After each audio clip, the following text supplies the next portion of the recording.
Alrighty, Dead Rising content is very hot right now. We're on the eve of the Dead Rising remake, deluxe remaster releasing out to the public, and I wanted to give some unfiltered, off the cuff thoughts on what I feel about a certain particular topic for a criticism sucks of the ages. And I keep hearing this with Dead Rising over and over and over again until my brain explodes into tiny zombie chunks. And what I'm talking about is the common criticism I see with the Dead Rising franchise where people hate the timer. It's just kind of ludicrous to me, and I'm not trying to basically slap the people in the face who enjoy open world sandbox zombie games where they have like no restrictions. No, because I enjoy some of those games just as much as you do, but I don't think that it should adhere to the same similar fashion as Dead Rising and take out the timer. I believe that is taking out the core design philosophy of what makes Dead Rising. And I guess what I'll explain first is the sort of common issue that I see people say where it's like it sucks out all the fun. The fun can be had in a limited amount of time, and it goes into the point of the timer is supposed to be about management, resources, managing your time, deciding where you need to go next, go in a particular area, get in and get out. If you have to save a survivor, you have to go in quick, and they are worth large amounts of PP. There's that fucking word PP, all right? Large PP. I can't say that shit without laughing. But you get the survivors, you get the PP, and then you take them to the safe room, and then you level up Frank.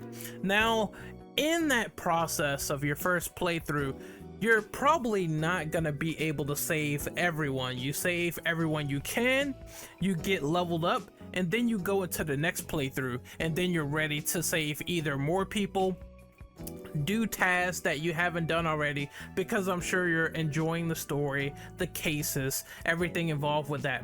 But this is more or less surviving that initial stint as a low level Frank, and you're trying to gather up all you can, resource, plan your time, and you also want to see the story. I think this makes the game in a way challenging. It's challenging, and it's challenging in a good way because you can't do everything, obviously, and you have to go in a particular path, and you get several different endings if you fail. And I think more or less the reason why people kind of hate this style is because they don't like the idea of failing and being constricted to a certain timer.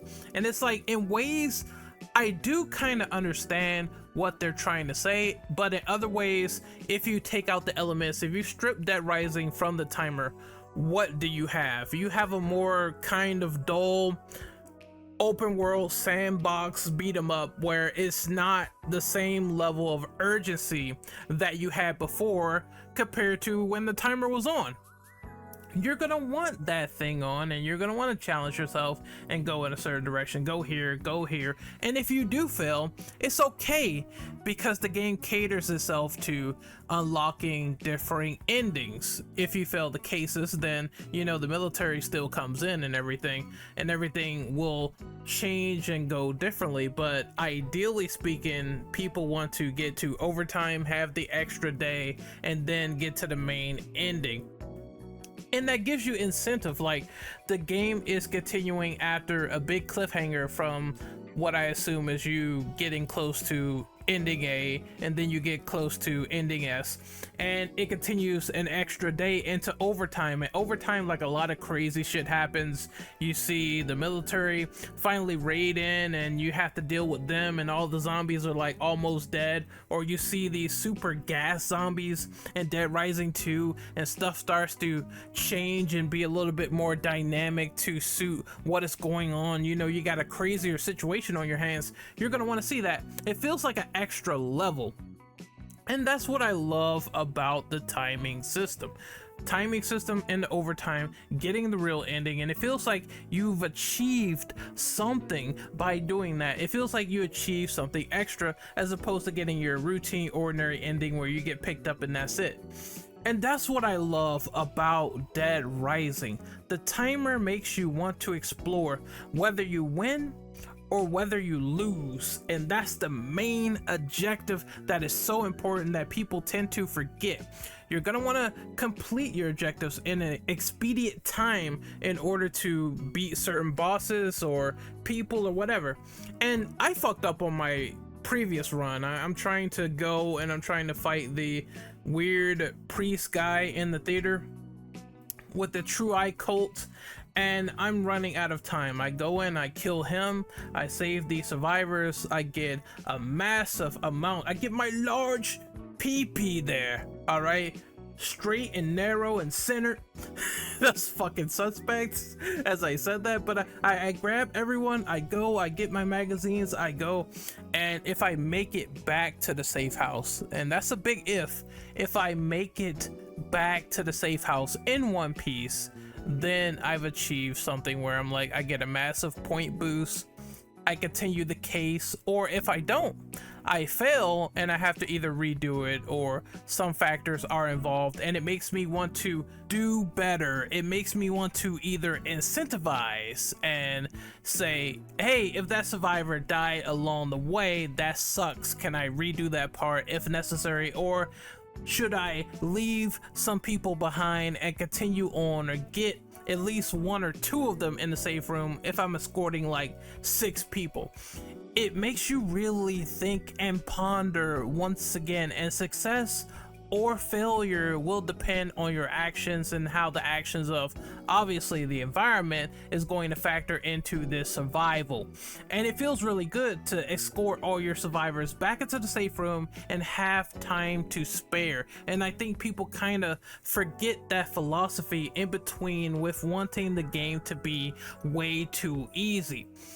I do understand, I think there is some compromise for certain gamers out there like Dead Rising 3. They experimented, they made the entire idea of, hey, let's take the timer and let's tie it to some difficulty levels. So you could play on, like, I believe it was Nightmare with the original timer, and you could play on the normal mode, which doesn't have a timer. You could fuck around, play around in your sandbox, etc. But I think sandbox style Dead Rising is kind of boring. It takes away the survivalist aspect of Dead Rising, the timed management aspect, where you're going around and you're trying to figure out, how the fuck am I gonna do this properly? Keeping that in the back of your mind, that constant pressure as the clock winds against you. Either it's going to be you being in a specific location for the right time, or it's not going to be that way. You might fail that. And again, I think that is what is important to Dead Rising. It makes Dead Rising, and I don't think that any other game is really like as unique in mission structure as this one. The closest I've seen to something of this magnitude was seeing the failure branch story rates in True Crime Streets of LA. Like, it had a branching storyline if you failed a particular case, and you could go back and replay it and play through this, and you might see your brother die, but there was things that affected the storyline that makes it vastly different that you wanted to see done whether you won or lose. And I thought that was very unique, actually. Dead Rising has a highly replayable state of mission structure with this, where it's like you can go on and upgrade Frank. You don't have to worry about the cases if you really don't want to, as opposed to being like, oh, you get your typical game over mission failure screen and that's it. You can continue on and get more stuff and upgrade your characters and continue on into more playthroughs with level 50 Frank and fucking demolishing the time and demolishing the bosses. And that's what the game kind of wants. Until you get that holy grail of a high level, you'll never understand how the real mechanics of the game works, and you'll have all the fun later after like fucking 3 or 4 playthroughs where you're like beefed up and you're killing everything. I just think I wish it was a better perspective on how the timer is, as opposed to people being like, well, this thing warrants and restricts my fun. You can still have fun no matter what. And I just think that that is very, very erroneous when people start to say your fun is taken away, because I think Dead Rising is still very fun even with the timer on. This new game, now you can like excel time and speed it up to your advantage, and you have auto saves now. It is definitely going to be a much easier experience in the remake due to all these changes and additions, and obviously the better survivor AI, which is going to go around and probably skull fuck with the proper guns, weapons, and equipment. You plan ahead. This is still a zombie survival title. I'm gonna beat it into your head like a drum, but it still is the way that it is, and I couldn't ask for better. I think this is one of the more unique systems within a zombie survival game. And if they do something like a Dead Rising 5, I want to see it elaborated on how harder can you make it, how easier can you make it for people preferring the sandbox mode.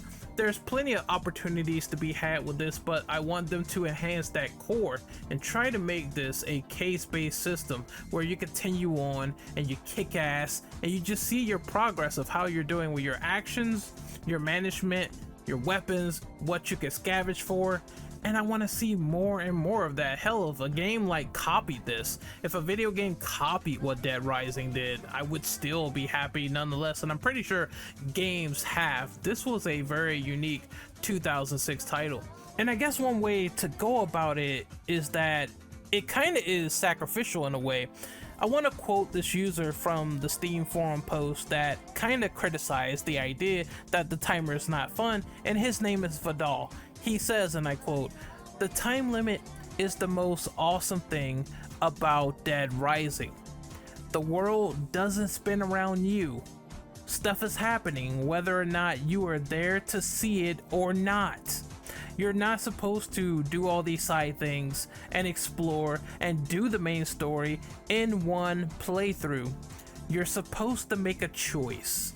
You simply don't understand the game. It's about making choices and priorities, not doing everything 100% in one go.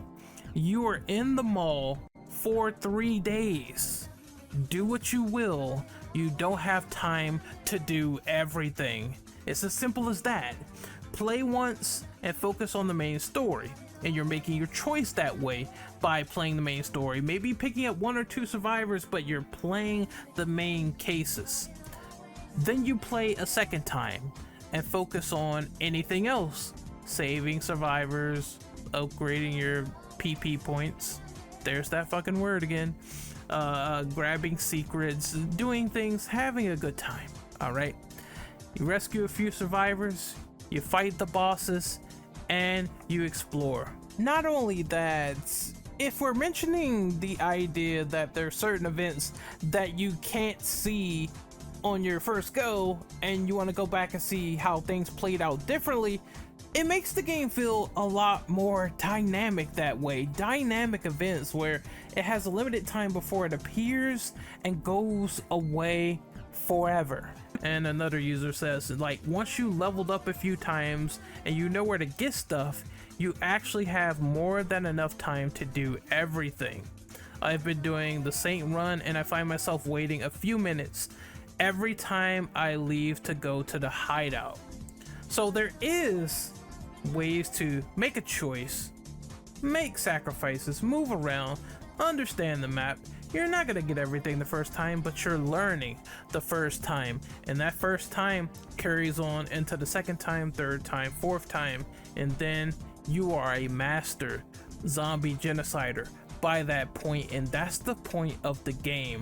How well can you do when time runs thin? How much you're learning when time runs thin, and you're learning as you go. I believe if there was no timer, it would be no ebb and flow to Dead Rising. My name is Renegade Operative. I am signing out. Hopefully you guys enjoyed this video. Tell me what you thought about the timer system, maybe my opinion, maybe there's some agreements or disagreements, and sound off in the comment section below. Remember to keep it fantastic, to be good people, and I'll see you guys once again on the flip side.